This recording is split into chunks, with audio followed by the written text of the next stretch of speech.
ये हमारी नारी शक्ति है जो 50% अपना रिजर्वेशन लेने जा रही है। ये पूरा ऐतिहासिक स्थल है गुजरात और खासकर जो नॉर्थ और साउथ से आई हुई बहने हैं और बॉर्डर से आई हुई बहने हैं, उन सभी ने जिस तरह से आज पार्टिसिपेशन करते हुए आज हम सभी मातृशक्ति यहाँ पर आपकी धन्यवाद करते हैं कि 2023 में हमारा बहुत सौभाग्य है कि माननीय प्रधानमंत्री श्री नरेंद्र मोदी जी के नेतृत्व में आज भारत एक ऐतिहासिक कदम लेने जा रहा है। जिस प्रकार से 33% आरक्षण का बिल जो संसद में इंट्रोड्यूस होने जा रहा है माननीय प्रधानमंत्री मोदी जी के माध्यम से, एक बहुत महिलाओं को सशक्त करने वाला कदम है।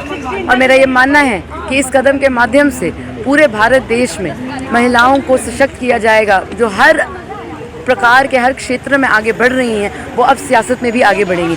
आज जब हम विधायक होने के नाते लेजिस्लेटिव असेंबली में जाते हैं तो सदन में हमें पता चलता है कि सिर्फ 90 विधायकों में सिर्फ 4 महिलाएं हैं, मतलब कि सिर्फ 4.4%, 4.4% महिलाएं हैं। तो ये एक बहुत ज़रूरी कदम है और मैं सारे सियासतदानों से ये निवेदन करूंगी कि जब ये बिल पार्लियामेंट में इंट्रोड्यूस किया जाएगा तो अपनी सियासत को एक तरफ रख के सोचिए, एक सामाजिक तौर पर जहाँ पर महिलाएं तकरीबन 50% है पूरे भारत देश में, क्या हमारा हक नहीं बनता कि हम 33% आरक्षण के माध्यम से सदन में और संसद में अपनी बात रख सकें। और इसी बात को मद्देनजर रखते हुए मैं उम्मीद करूंगी कि जब ये पार्लियामेंट में बिल इंट्रोड्यूस होगा तो इसका जो बिल जब इसके ऊपर जब सब चर्चा करेंगे और जब ये बिल पास होगा तो सारे इसमें अपना सहयोग देंगे। बहुत धन्यवाद। इतना बड़ा ऐतिहासिक कदम कोई भी ले सकता था, पर ये सिर्फ माननीय प्रधानमंत्री श्री नरेंद्र मोदी जी के नेतृत्व में, भारतीय जनता पार्टी के नेतृत्व में हुआ है। तो मैं समझ सकती हूँ कि क्यों सियासत करने की मजबूरी बन रही है। पर मैं आपके माध्यम से साझा करना चाहूँगी कि दूसरे भी पार्टियों की जब आप उनसे बात करती हैं, विधायकों से, सांसद से या पॉलिटिकल जो लीडरशिप है उनकी, तो वो सारे सहमत हैं। और जब महिलाएं एकजुट होकर सहमत हैं इससे, तो मुझे लगता है कि ये जो बिल है ये पास होना चाहिए।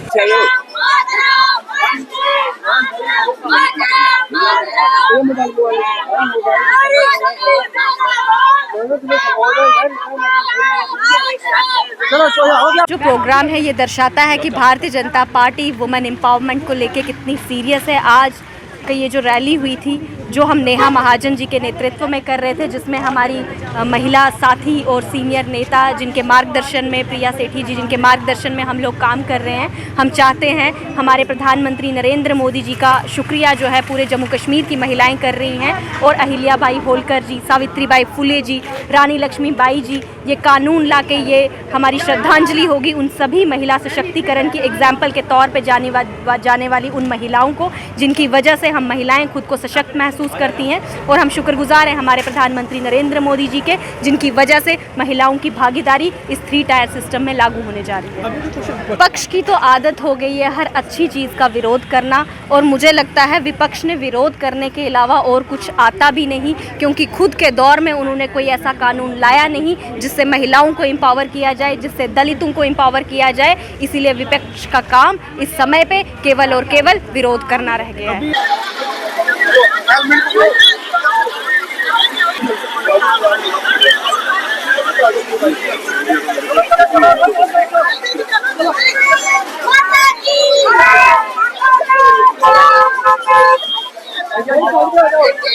देखिए, नारी सशक्तिकरण अधिनियम जो है 2023 में पास हो गया था और कुछ अमेंडमेंट्स के साथ उसको पुनः से जो है पार्लियामेंट में लाया जा रहा है।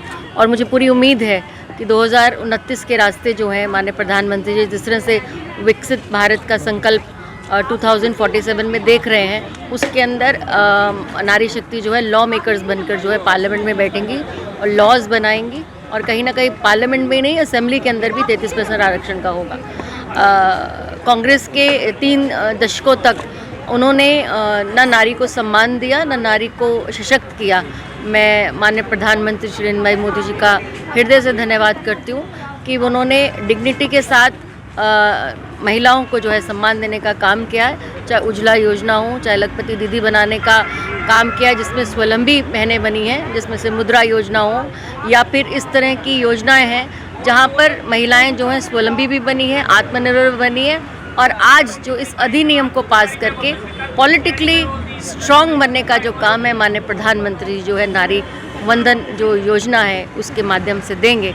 मैं धन्यवाद करती हूँ माननीय प्रधानमंत्री जी का और पूरे नेतृत्व का कि उन्होंने इस थोड़े से अमेंडमेंट के साथ जो है इसके द्वार जो हैं पार्लियामेंट के अंदर और असेंबली के अंदर खोल दिए हैं। आज की नारी सिर्फ इन्फोर्सिंग एजेंसी ना बनकर जो लॉज की इंस्पाइट ऑफ लॉ मेकर्स बनेंगी, ये हमारे लिए बहुत गर्व की बात है और विकसित भारत के संकल्प को पुनः से जो है मजबूती के साथ जो है इसको एक डेवलप्ड नेशन में लीड लेकर जो है कहीं ना कहीं आगे रहेंगी। हम पुनः से अपने प्रधानमंत्री श्री नरेंद्र भाई मोदी जी का इस अधिनियम का इस अमेंडमेंट के साथ जो बिल पास होगा पार्लियामेंट के अंदर वो तहे दिल से धन्यवाद करते हैं।